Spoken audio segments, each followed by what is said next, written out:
ये अगला टॉपिक है बच्चों, सरफेस टेंशन। कौन सा टॉपिक है? Surface tension. अब ये सरफेस टेंशन क्या होता है सुनो। और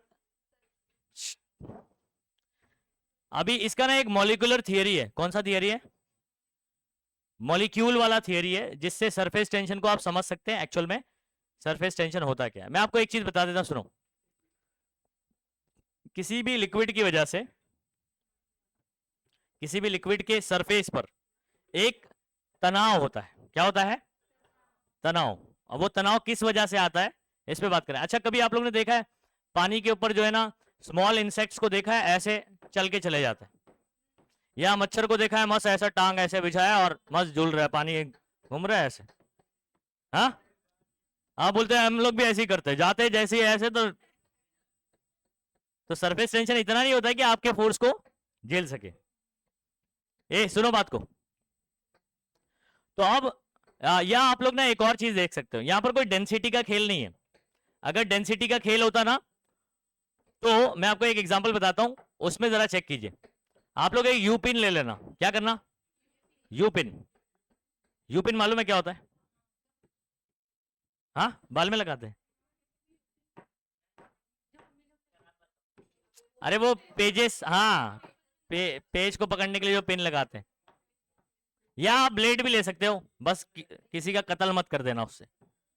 हाँ, एक ब्लेड ले सकते हो, उसको पानी के ऊपर ना फ्लैट रखिए ऐसे ऐसे ऐसे ऐसे आप रखोगे तो आप क्या ऑब्जर्व करते हो कि वो पानी पे क्या करेगा?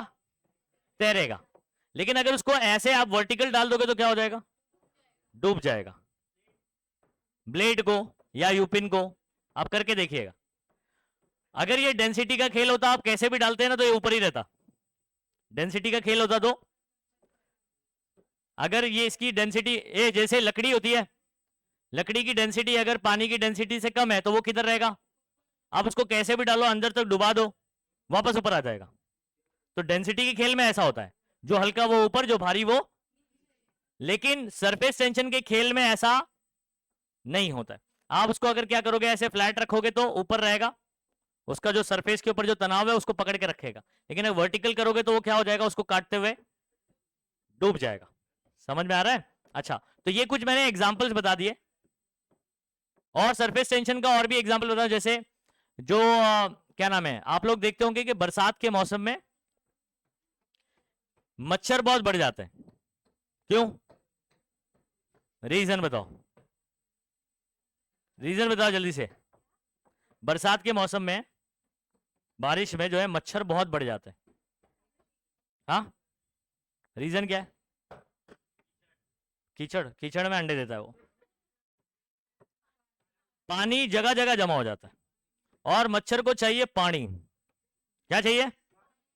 ये जाता है उधर पे, पानी पे बैठा मस्त, डुबुक डुबुक अंडे दे दिया। समझ आ रहा है? अच्छा, अब जो अंडे देता है ना, ये पानी में डूबता नहीं है, ये पानी के ऊपर तैरता रहता है। ओके, पानी के ऊपर तैरता है, समझो बात को। अब ये पानी के ऊपर कुछ, उसका पूरा साइकिल भी आप लोग बायोलॉजी में पढ़ते हो, ठीक है। लेकिन वो अंदर बात करते हैं, ह्यूमन के अंदर, जब वो मॉस्किटो बाइट वाला जो अपन बात करते हो। खैर, इसका जो एग होता है, फिर आपको पता है कि वो एग में से लार्वा निकलता है। क्या निकलता है?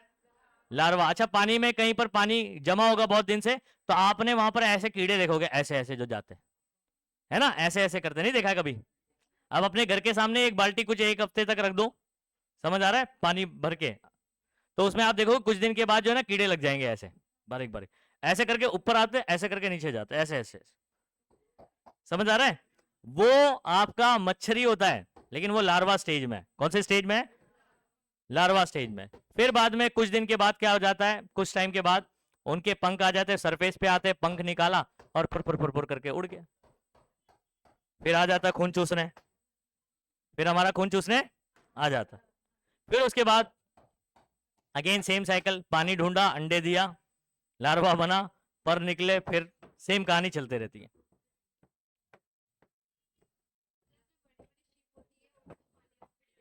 वो डेंसिटी का खेल है वहां पर।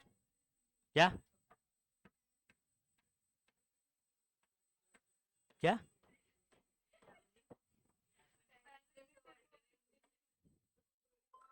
पैर रखने से? तो पैर क्यों रखोगे तुम उसमें? तो रोड वाला पानी तो अभी कहीं पर जो है ना जमा है ना, तो वहां पर जहां पर जैसे कोई कॉर्नर में पानी जमा हुआ है, समझ में आ रहा है? रोड वाला पानी तो सूख जाएगा, निकल बह जाएगा, उधर नहीं अंडे देगा वो। समझ आ रहा है?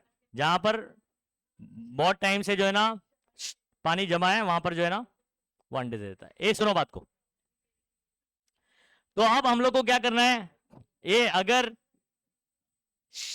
इनकी ब्रीडिंग को खत्म करना है तो हम लोग क्या करेंगे, इस पे इस पे केरोसिन या ऑयल का छिड़काव करते हैं। समझ आ रहा है? जिससे क्या होता है, सुनो, जब आप इसमें केरोसिन या ऑयल डालते हो तो जो पानी का सरफेस टेंशन क्या हो जाता है, रिड्यूस हो जाता है, और जिसकी वजह से अंडे क्या हो जाते हैं, डूब जाते हैं। और अंडे अगर डूब गए तो फिर बाद में वो ग्रो नहीं करेंगे। समझ में आ रहा है? वो खराब हो जाएंगे। तो जब तक वो अंडे जो है वो सरफेस पर है, फिर बाद में उसमें लार्वा निकलता है, फिर लार्वा पानी में घूम सकता है, फिर उसके बाद जब पर निकलने वाला सरफेस पे आके निकल जाता है। तो इसको अगर आपको इनको खत्म करना है तो आपको क्या करना होता है, केरोसिन या तो ऑयल का आपको छिड़काव करना, जिसकी वजह से क्या होता है, सरफेस टेंशन। अच्छा, एक और एग्जांपल बताता हूं, इसको घर पे ट्राई करिएगा, या नेक्स्ट टाइम अपन डेमोन्स्ट्रेशन में वीडियो भी बनाएंगे इसके शॉर्ट्स के ऊपर, और समझेंगे भी इसको। एक पानी लेते हैं, एक ग्लास में पानी लेते हैं, उसमें एक यूपिन लगा देते हैं, यूपिन फ्लैट रख देता हूं मैं ऐसे, ठीक है? तो ये तैरेगा नहीं तैरेगा? तैरेगा, ठीक है। फिर हम लोग क्या करते हैं, थोड़ा सा सोप सोल्यूशन, एक ड्रॉपर आता है मालूम है, इंक का ड्रॉपर, ठीक है? तो इंक के ड्रॉपर से मैं एक सोप सोल्यूशन लेता हूं, सोप सोल्यूशन, साबुन वाला, साबुन का पानी, और एक ड्रॉप एकदम साइड से गिरा देता हूं। मैंने यू पिन को कुछ भी नहीं करना है, साइड से सिर्फ, जैसे आप ग्लास में क्या करते हैं, थोड़ा सा एक ड्रॉप आप किसका गिराते हैं, सोप सोल्यूशन का। जैसे ही सोप सोल्यूशन गिराओगे आप देखोगे पिन नीचे चले जाएगा। अच्छा, पिन को पकड़ के कौन रखा था, सरफेस टेंशन ने। अब जैसे ही आप सोप सॉल्यूशन ऐड करते हो तो सरफेस टेंशन कम होता है, क्या होता है, सरफेस टेंशन डिक्रीज करता है, और जिसने पकड़ के रखा था उसको ही कम कर दिया, तो यूपिन क्या हो गया, डूब गया। समझ आ रहा है? अच्छा, आप कपड़े में कपड़ा धोने के लिए सिर्फ पानी का इस्तेमाल क्यों नहीं करते, सिर्फ पानी से क्यों नहीं धोते? बोले सम टाइम धो भी लेते हैं कभी, क्या नाम है, साबुन नहीं रहा, सर्फ नहीं रहा, तो सिर्फ पानी से भी निकाल लेते हैं। लेकिन आप मुझे बताओ, आप क्यों इस्तेमाल करते हैं साबुन का इस्तेमाल या सर्फ का इस्तेमाल, क्यों करा करते हैं? हाँ, गंदगी निकालने के लिए। सोप के बारे में ना केमिस्ट्री में आपको है, सोप के बारे में, ठीक है? एक सोप जो मॉलिक्यूल है ना, उसके अंदर क्या नाम है, दो पार्ट होते हैं। एक पार्ट जो क्या करता है, झाग बनाता है, क्या करता है, झाग बनाता है पानी के साथ में मिलकर। दूसरा जो पार्ट है, वो जो दाग होता है ना, दाग, उसको उस पे जाके अटैच होता है और उसको खींच लेता है कपड़े से। समझ आ रहा है? अच्छा, लेकिन इसके लिए क्या करना पड़ेगा, सरफेस टेंशन, क्योंकि सिर्फ पानी से वो दाग नहीं निकल पाता है। क्यों नहीं निकल पाता है? क्योंकि सरफेस टेंशन क्या रहता है, ज्यादा रहता है, जिसकी वजह से वाटर के जो मॉलिक्यूल है वो दाग को पकड़ नहीं पाते। साबुन ऐड करने के बाद क्या होता है, उसका सरफेस टेंशन रिड्यूस हो जाता है, और फिर वो दाग को इजीली क्या करता है, टच कर पाता है, पकड़ ही नहीं पाता, पहले इतना बड़ा रहता है, ठीक है? तो उसको अटैच करके फिर वो, इसको अपन केमिस्ट्री में उसमें 11th में था ये तुम लोग को। हाँ, चलो इस पर बात करेंगे जब कहीं आएगा तो। खैर, तो मैंने सरफेस टेंशन का आपको बहुत सारा एग्जांपल बताया। अगर आपसे पूछा जाएगा स्मॉल इंसेक्ट पानी के ऊपर वॉक करते हुए चले जाते हैं, तो रीजन क्या है, सरफेस टेंशन है, ठीक है? मच्छर जो है वो पानी के ऊपर अंडे देते हैं, और वो अंडे उसके ऊपर तैरते हैं, क्यों तैरते हैं, सरफेस टेंशन। समझ में आ रहा है? अच्छा, हम लोग पानी में सोप सोल्यूशन क्यों ऐड करते हैं, to reduce surface tension, surface tension को क्या करने के लिए, रिड्यूस करने के लिए। समझ में आ रहा है? अच्छा, अगर यूपिन पानी के ऊपर रख दिया, वो तैरता क्यों है, सरफेस टेंशन की वजह से। अंडरस्टूड? अच्छा, तो अब हम लोग बात करेंगे कि एक्चुअल में सरफेस टेंशन का फॉर्मूला क्या होगा। फिजिक्स में तो अपन यही बात करते हैं, ठीक है? अब इसको देखिएगा बच्चों,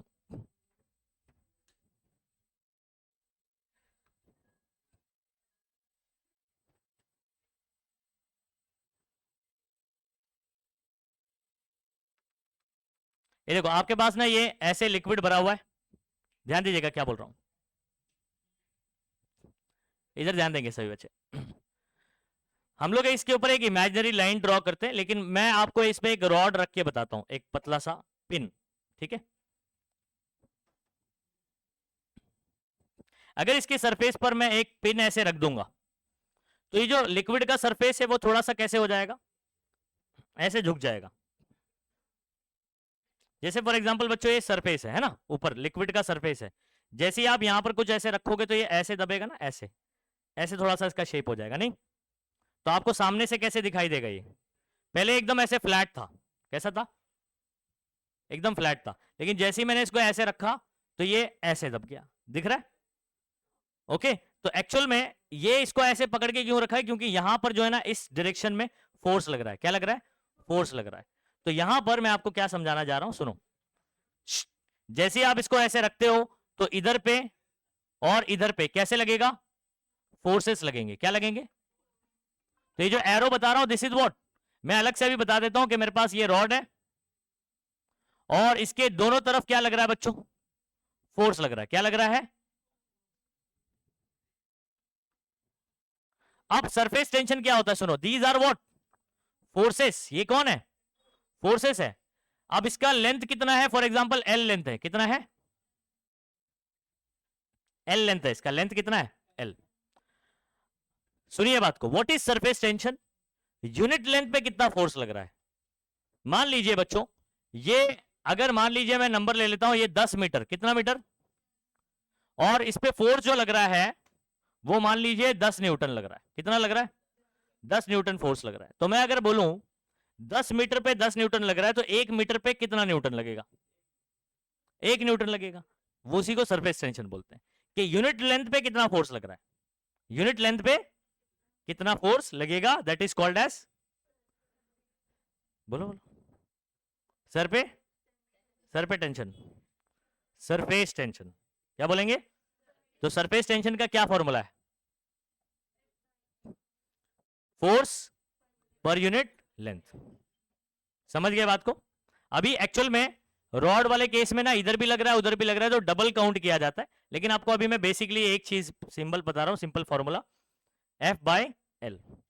तो यूनिट लेंथ के ऊपर ये कितना भी लंबा हो, 1 मीटर पे कितना फोर्स लग रहा है, या कितना भी छोटा हो, अपन बात करेंगे कि ऐसा यूनिट में 1 मीटर पे कितना फोर्स लग रहा है, that is called as surface tension. तो सरफेस टेंशन का फॉर्मूला क्या हो गया, फोर्स पर यूनिट लेंथ, क्या बोलोगे शॉर्ट में, फोर्स पर यूनिट लेंथ, ठीक है। अच्छा, डिफाइन करने जाओगे तो इट इज डिफाइंड एज, अच्छा ये फोर्स कैसे लग रहा है अगर आप बताओगे बच्चों, इधर सुनो, इधर सुनो,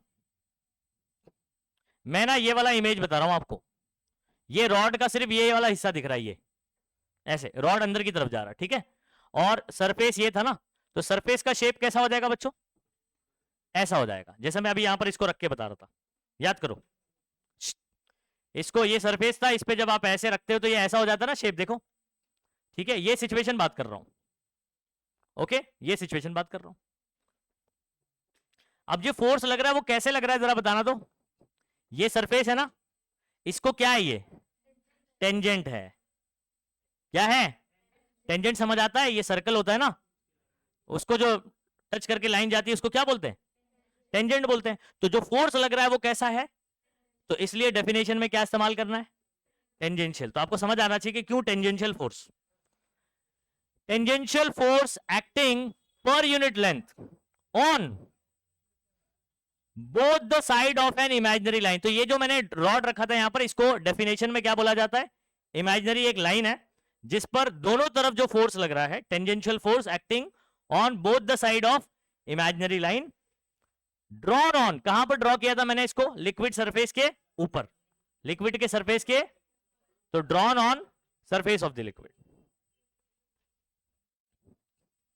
इसके लिए डायग्राम अगर बनाना चाहे ना बच्चों, तो ये वाला डायग्राम यूजुअली टेक्स्ट बुक में आपको दिया जाता है, ठीक है, ये एक लाइन है जिसके दोनों तरफ फोर्स लग रहा है, और ये दोनों फोर्स कैसे हैं, टेंजेंशियल, समझ आ रहा है, क्या बोलेंगे, व्हाट इज, सिंपली अगर बोलूं जिससे फॉर्मूला समझ आ जाए, वो सरफेस टेंशन का formula force per unit length, क्या है, लेकिन जब आप उसको डिफाइन करना है, जब इसमें 1 मार्क कमाना है, तो इतने से काम नहीं चलेगा।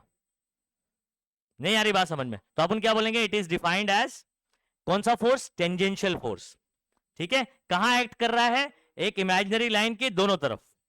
समझ आ रहा है? तो हम लोग क्या बोलेंगे, acting on both the side of an imaginary line. कहां ड्रॉ किया हुआ है, फ्री सरफेस के ऊपर, तो drawn on free surface of liquid. कितने बच्चों को याद हो गया सरफेस टेंशन? शॉर्ट में वाला भी याद कर लो, क्या है शॉर्ट में, force per unit length. Short वाला भी याद कर लो, क्या है। अब ये फोर्स कैसा होता है, टेंजेंशियल होता है। किधर एक्ट करता है, बराबर both the side of imaginary line. अच्छा, लाइन हमने कहां ड्रॉ किया हुआ है, अब हो गया। इतनी चीज आप दिमाग में याद रखोगे तो डेफिनेशन याद हो गया। क्या बोलेंगे definition, it is defined as tangential force acting on both the side of imaginary line drawn on free surface of liquid. हो गया, डन। यस बच्चों, आ रहा है, समझ आ रहा है।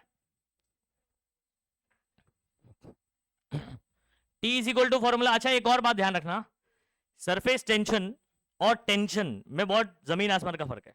टेंशन फोर्स है, लेकिन surface tension force per unit length है। दोनों आपको सिमिलर लगेगा। टेंशन क्या है, एक फोर्स है जो तनाव होता है। समझ आ रहा है? तो सरफेस वाला जो तनाव है वो अलग है, वो कोई फोर्स नहीं है। Tension is force, surface tension is force per unit length. तो दोनों का यूनिट और डायमेंशन अलग अलग होंगे, सेम नहीं होंगे। समझ आ रहा है? ऑब्जेक्टिव वगैरह में कहीं पर ऐसे सवाल हो सकता है। ऐसा यूनिट क्या होना चाहिए, ये तो आपको मालूम ही है। फोर्स का यूनिट क्या होता है, न्यूटन। लेंथ का तो न्यूटन पर मीटर हो गया। सरफेस टेंशन का यूनिट क्या हो गया, न्यूटन पर मीटर। डायमेंशन क्या होगा बच्चों, अच्छा यहां पर कितने बच्चों को डायमेंशन नहीं पता है क्या होता है, डायमेंशन क्या होता है मालूम ही नहीं है क्या है। कोई है ऐसा माइक का काला?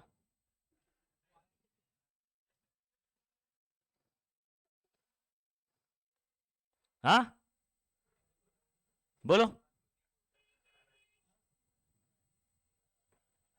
अरे किसी को नहीं नहीं पता, ऐसा कोई है? LMT में लिखा जाता है, मालूम है? हाँ आता है LMT, तुमको पूछ रहा हूं रेहान, आता है ना? अच्छा, तो यहां पर सीधा सीधा करूं मैं, सबको फोर्स का डायमेंशन याद होगा। 112 लास्ट टाइम भी किया हुआ है। क्या है फोर्स का डायमेंशन, 112 मतलब LMT फॉर्मेट, एक एक और यहां पर माइनस। सही है। अच्छा, लेंथ मतलब क्या हो गया, लेंथ है तो L1 ही होगा। लेंथ क्या है, L1। बाकी सब क्या होगा, 0 0। समझ आ रहा है? नहीं नहीं मालूम। फोर्स का डायमेंशन डायरेक्ट याद कर लो, बहुत ही इंपॉर्टेंट है। ठीक है, आपको ऑब्जेक्टिव में भी यूनिट टेस्ट वगैरह में आया होगा ये।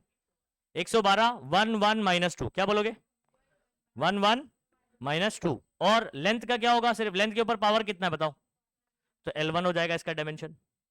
अच्छा, ये L1 ऊपर जाएगा तो या आप डायरेक्टली कट कर दो, L1 L1 कट हो गया, क्या बचा L0, तो L0 M1 और T माइनस 2। दूसरा भी तरीका है इसका, अगर आप चाहते हैं, मान लो ये यहां से नहीं, डायरेक्ट नहीं करना चाहते आप, अगर यूनिट से करना चाहते हो तो यूनिट से भी कर सकते हैं अपन। फोर्स का यूनिट क्या होता है बच्चों, न्यूटन, और इसका होता है मीटर।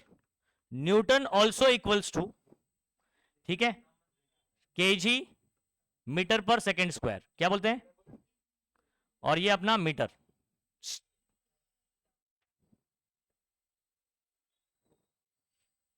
मीटर से मीटर क्या हो जाएगा, अच्छा यहां पर क्या हो जाएगा, केजी अपॉन सेकेंड स्क्वायर। सही है। अच्छा, केजी मास का यूनिट होता है, केजी का पावर कितना है, तो यहां पर M1 हो जाएगा। सही है। L लेंथ का कुछ दिखाई दे रहा है, मीटर दिखाई दे रहा है, तो L क्या हो जाएगा, 0 हो जाएगा, तो L0 M1। ये सेकंड किसका यूनिट है बच्चों, टाइम का। तो ये नीचे है, ऊपर जाएगा तो क्या होगा, -2 होगा, तो T के ऊपर कितना आ जाएगा, ऐसे भी कर सकते हैं। समझ आ रहा है? लेकिन अगर आपको डायरेक्ट फोर्स वाला हमको याद करना ही पड़ता है बच्चों, 112 याद कर लीजिए, उससे डायरेक्ट आ जाता है, इतनी मगजमारी नहीं होती। लेकिन फिर इसका यूनिट का ज्ञान होना चाहिए इसके लिए। अगर वो वाला ज्ञान नहीं है तो फिर आप डायरेक्ट डायमेंशन वाला ही सॉल्व करो। अंडरस्टूड? चलो, डेफिनेशन हो गया बच्चों, फॉर्मूला हो गया, force per unit length. A unit बताएंगे न्यूटन पर डायमेंशन बताएंगे L0 L0 M1 और T-2 याद रहेगा। चलो अच्छा इसका एक और यूनिट बताता हूं बच्चों, एक और यूनिट आप याद कर लीजिए इसका।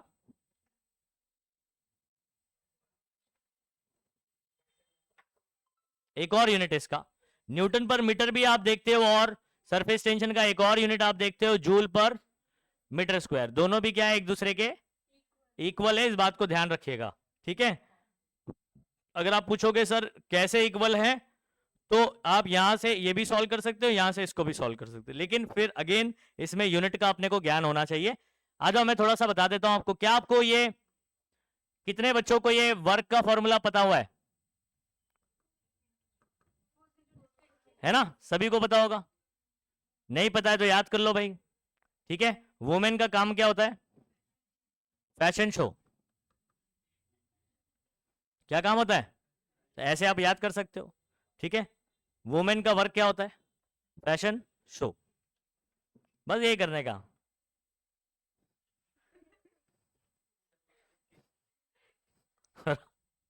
ओके, तो W is equal to what? F S. अब इस फॉर्मूले से मैं आपको यूनिट बताता हूं। Work is a kind of energy बच्चों, work is a kind of energy, has a unit of force. का यूनिट क्या होगा? और डिस्प्लेसमेंट का मतलब जूल न्यूटन मीटर के बराबर होता है। जूल किसके बराबर होता है? अच्छा, अब ये कहानी समझ में आ गई ना, ये यूनिट का ज्ञान होना चाहिए बस इसको सॉल्व करने के लिए। अब मैं उल्टा भी कर सकता हूं, यहां से इधर भी आ सकता हूं, इधर से उधर भी जा सकता हूं, दोनों चीज कर सकता हूं। आ जाओ, पहले ये रहा मेरे पास न्यूटन मीटर। मुझे अगर इसको जूल में कन्वर्ट करना है तो न्यूटन के बाजू में क्या आना चाहिए? मीटर आना चाहिए। तो मैं एक जबरदस्ती स्टेप करता हूं, मल्टीप्लाई डिवाइडेड बाय मीटर। ठीक है बच्चों? अच्छा, न्यूटन मीटर क्या होता है? मीटर इंटू मीटर क्या होगा? हो गया ना, इक्वल हुआ कि नहीं हुआ? उल्टा भी कर सकते हैं बच्चों आप। ये देखो, इधर बात करता हूं, जूल पर metre square is equal to, joule की जगह क्या लिख सकता हूं मैं? Joule is equal to upon में मीटर स्क्वायर। एक मीटर से एक मीटर क्या हुआ? ये हो गया। This is also correct. समझ आ रहा है? दोनों तरीके से इक्वल चलेगा। आई होप ये समझ में आ गया। सरफेस टेंशन के आप दो यूनिट याद रखिएगा आप। कितने यूनिट? एक न्यूटन पर मीटर और एक जूल पर मीटर स्क्वायर। ठीक है, डेफिनेशन क्या होगा इसका? देखो आपको क्या क्या चीज आना चाहिए। डेफिनेशन, फॉर्मूला, जो एसआई यूनिट है वो बात करेंगे, उसके बाद अपन डायमेंशन बात करेंगे, फिर अदर यूनिट भी आप बात कर सकते हो। अनदर यूनिट इसका क्या है बच्चों? जूल पर मीटर स्क्वायर। क्या इतनी कहानी समझ आ गई? क्या क्या बोले? पहले डेफिनेशन, फॉर्मूला, यूनिट, डायमेंशन। ठीक है, अदर यूनिट्स बोल सकते हैं। ठीक है, डेफिनेशन किसी को याद हुआ है? अच्छा, शॉर्ट वाला पहले बताओ। फोर्स पर यूनिट लेंथ, ये सरफेस टेंशन होता है। सरफेस टेंशन क्या कोई फोर्स है? नहीं, ध्यान रखिए बात। तो सरफेस टेंशन कोई फोर्स, क्योंकि फॉर्मूले में फोर्स पर यूनिट लेंथ है, तो फोर्स कैसे हो सकता है? समझ आ रहा है? अच्छा, टेंशन और सरफेस टेंशन सेम होते हैं? नहीं। Short definition force per unit length है, लेकिन अगर इसका एक्चुअल डेफिनेशन जो आपको एग्जाम में लिखना है तो कैसे लिखोगे? इट इज डिफाइंड एज, आगे फोर्स कैसा होता है? Tangential force. कहां एक्ट कर रहा होता है? इमेजिनरी लाइन के दोनों तरफ, तो acting on both the side of imaginary line. Acting on, कहां ड्रॉ किया है? तो drawn on free surface of, कहानी खत्म, पैसा। ठीक है, अच्छा नेक्स्ट है। अच्छा, सरफेस टेंशन को एक्सप्लेन करने के लिए एक थियरी आई, इसको बोलते हैं अपन मॉलिक्यूलर थियरी, जिससे और अच्छे से आपको समझ में आ जाएगा कि सरफेस टेंशन एक्चुअल में क्या है। ठीक है, अच्छा ये वाला आंसर जो है ना बच्चों, ब्रीफ आंसर होने वाला है हमारा मॉलिक्यूलर थियरी। इसके लिए कुछ छोटी मोटी चीजें अपने को पता होना चाहिए। ठीक है, जैसे यहां पर मैं आपको बताऊंगा,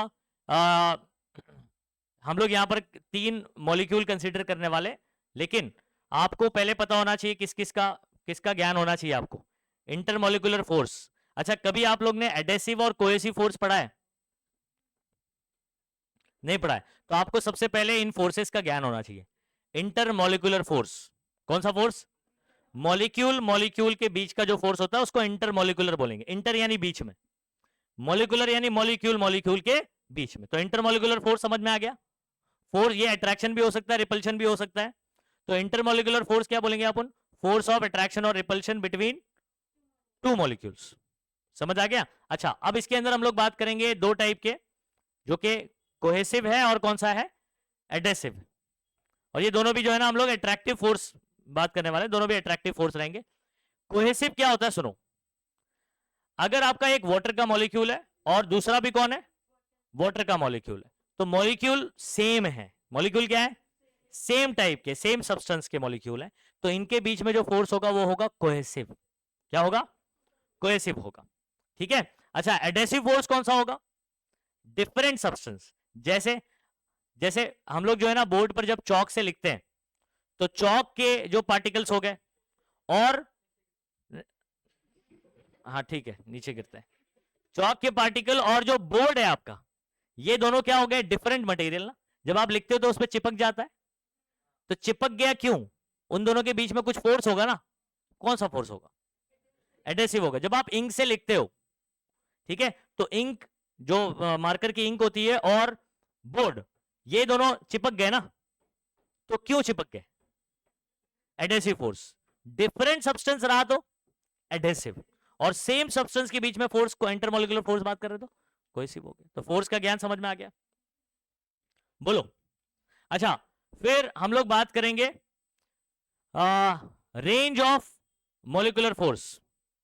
ठीक है, अब देखो रेंज ऑफ मॉलिक्यूलर फोर्स कैसे समझाता हूं मैं, सुनो।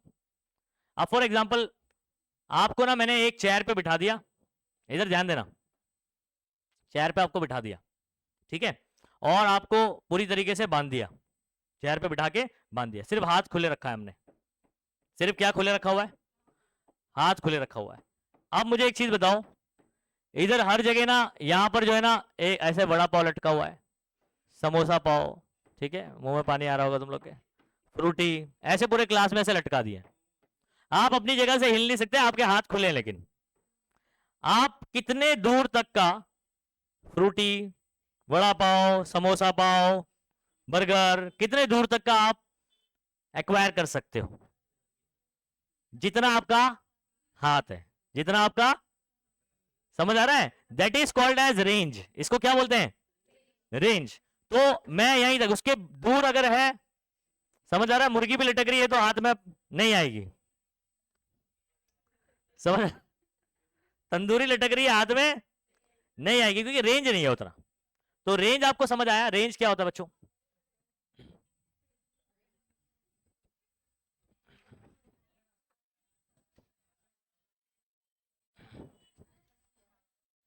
ये देखो, ये मॉलिक्यूल है इतना सा, ये मॉलिक्यूल इतना सा है जितना मैंने ड्रॉ किया हुआ है। सुनो सभी बच्चे, मॉलिक्यूल इतना सा है, लेकिन ये यहां तक के मॉलिक्यूल, अगर कोई दूसरा मॉलिक्यूल यहां तक आ जाए ना, तब इसको क्या कर सकता है? ये अट्रैक्ट कर सकता है। मॉलिक्यूल इतना सही है, लेकिन ये इतने दूर तक के मॉलिक्यूल को क्या कर सकता है? अगर उसके नजदीक उसके कोई अंदर आ जाता है तो उसको खींच लेगा, उससे दूर रहेगा तो खींच। इसको बोलते हैं range of molecular force. Range of, तो मॉलिक्यूल जो फोर्स से अट्रैक्ट करेगा उसका रेंज है ये, इतने दूर तक उसको अट्रैक्ट कर सकता है। अच्छा, अगर इस रेंज को रेडियस मान के मैं एक उसके अराउंड में एक स्फीयर बना दूं, क्या बना दूं? स्फीयर बना दूं, तो ये सिर्फ इधर ही थोड़ी, ये यहां का भी वड़ा पाव खींच सकता है, यहां का भी, यहां का भी, यहां का भी, सामने भी, ऐसे ऐसे ऐसे ऐसे ऐसे। ये क्या बन गया? इसका एक स्फीयर बन गया। इसको बोलते हैं स्फीयर ऑफ इन्फ्लुएंस। क्या बोलते हैं? और ये सच में कोई स्फीयर उसके अराउंड में होता नहीं है, ये हमने ड्रॉ किया है, तो ये इमेजिनरी है। कैसा है? इमेजिनरी स्फीयर है। इस बात को ध्यान रखिए। मैंने क्या क्या चीज बताया आपको? सबसे पहले मैंने बताया इंटरमोलिकुलर फोर्स। क्या बात किया? उसमें दो टाइप बता दिया, कोहेसिव और, कोहेसिव फोर्स क्या होता है? सेम सेम के बीच का, मतलब जैसे वाटर मॉलिक्यूल के बीच में, जो फोर्स रहेगा, फोर्स ऑफ अट्रैक्शन, वो क्या होगा, कोहेसिव होगा। और एडहेसिव जैसे मैंने आपको चौक और बोर्ड के बारे में बताया, समझ आ रहा है, इंक और बोर्ड का बताया, बोर्ड, व्हाइट बोर्ड, समझ आ रहा है, ये तो अभी डिजिटल है, इसमें नहीं होगा, समझ आ रहा है। अच्छा ए सुनो, और भी है, जैसे आपने ग्लास में कोई वाटर ड्रॉपलेट देखा होगा ना, ऐसे चिपका रहता है, ऐसे वाटर ड्रॉप नहीं देखा है, ऐसे ग्लास के सरफेस पे चिपका हुआ है, तो कैसे चिपका हुआ है, वाटर और ग्लास क्या हो गए, दोनों डिफरेंट हो गए, फोर्स कौन सा होगा, एडेसिव होगा। तो एडेसिव के लिए different, adhesive, adhesive, different, adhesive different, समझ आ रहा है, different substance, cohesive same, understood.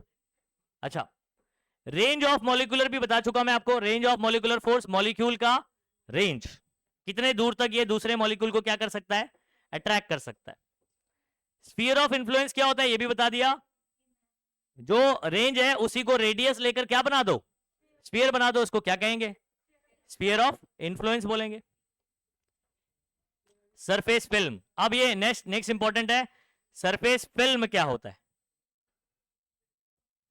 जैसे फिल्म नाम सुनते हो तो आपको सिर्फ वो फिल्म, ठीक है, शाहरुख खान की मूवी समझ में आती है।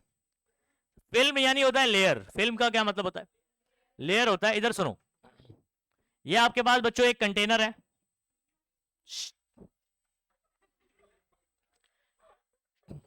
इधर सुनो, ये आपके पास एक कंटेनर के अंदर क्या भरा हुआ है, लिक्विड, क्या भरा हुआ है, इसका जो ऊपर का सरफेस है, कौन सा, ऊपर वाला जो देख रहे हो, ये इतना जो लेयर है, इसकी जो थिकनेस होगी ना, थिकनेस को टी ले लेता हूं, टी यहां पर कौन है, थिकनेस, थिकनेस अगर इसके अंदर जो प्रेजेंट मॉलिक्यूल है उसके रेंज के बराबर है, किसके बराबर है, तो ये if the thickness is equal to range of molecule या range of molecular force, then this layer is known as surface film. Uh what is surface film, बहुत आसान लफ्जों में बता रहा हूं, सरफेस फिल्म लिक्विड का वो सरफेस का लेयर है जिसकी मोटाई, जिसकी थिकनेस रेंज के बराबर होती है, जिसकी थिकनेस किसके बराबर होगी, रेंज के बराबर होगी, उस लेयर को सरफेस फिल्म कहते हैं, अंडरस्टूड। तो ये पॉइंट एक्सप्लेन कर दिया, ये कर दिया, ये कर दिया, ये कर दिया, अब बचा कौन, फ्री सरफेस ऑफ लिक्विड। देखो शॉर्ट में बता देता हूं, जो सरफेस एयर के कांटेक्ट में होगा, जो सरफेस फ्री होगा, एयर के कांटेक्ट में मतलब फ्री है, ये वाला सरफेस देख रहे हो, ये लेयर को मैंने बोला सरफेस फिल्म, लेकिन जो ऊपर का सरफेस है वो किसके कांटेक्ट में है, एयर के कांटेक्ट में, उसको फ्री सरफेस बोलते हैं। फ्री सरफेस कौन हो गया, ठीक है, जो एयर के कांटेक्ट में, सिंपल इतना समझ लो, कितनी चीजें मैंने एक्सप्लेन किया आपको। तो अगर आपको मॉलिक्यूलर थियरी समझना है तो पहले ये 5 चीजें आपको आनी चाहिए, तब आपको जब आप थियरी पढ़ोगे तो आपको उसमें चीजें वो क्या कह रहा है वो समझ में आ जाएगा, ठीक है। चलो पांचों चीजें जरा एक बार देख लेते हैं। पहला मैंने क्या बताया आपको बच्चों, बराबर, इंटरमोलिकुलर फोर्सेस कितने टाइप की बात करेंगे हम लोग, 2, कोहेसिव और, अच्छा कोहेसिव कौन सा होता है, हाँ सेम सब्सटेंस के मॉलिक्यूल के बीच में होता है, समझ में आ रहा है, ओके। और जैसे एग्जांपल बोल सकते हैं वाटर, वाटर, ठीक है, कोई भी आप 2 मॉलिक्यूल सेम बोल सकते हैं, ठीक है। अच्छा उसके बाद एडेसिव वाला, डिफरेंट सब्सटेंस के मॉलिक्यूल के बीच में होगा, तो वो कौन सा कहलाता है, जैसे एग्जांपल मैंने चौक बताया, चौक और बोर्ड बताया, समझ में आ रहा है, हाँ ब्लैक बोर्ड हो, व्हाइट बोर्ड हो, जो भी रहेगा, ठीक है। हाँ तो इंक बोलेगा तो व्हाइट बोर्ड हो गया, समझ आ रहा है। चलो नेक्स्ट बात करते हैं। दूसरा हम लोग ने बात किया बच्चों, range of molecular force. Range क्या होता है, मॉलिक्यूल कितने दूर तक जो है ना दूसरे मॉलिक्यूल को क्या कर सकता है, अट्रैक्ट कर सकता है, उसके बाद नहीं कर पाएगा, तो वो उसका रेंज कहलाता है। रेंज को अगर रेडियस मानकर स्फीयर बनाया तो वो क्या बन जाएगा, स्फीयर ऑफ इन्फ्लुएंस बन जाएगा।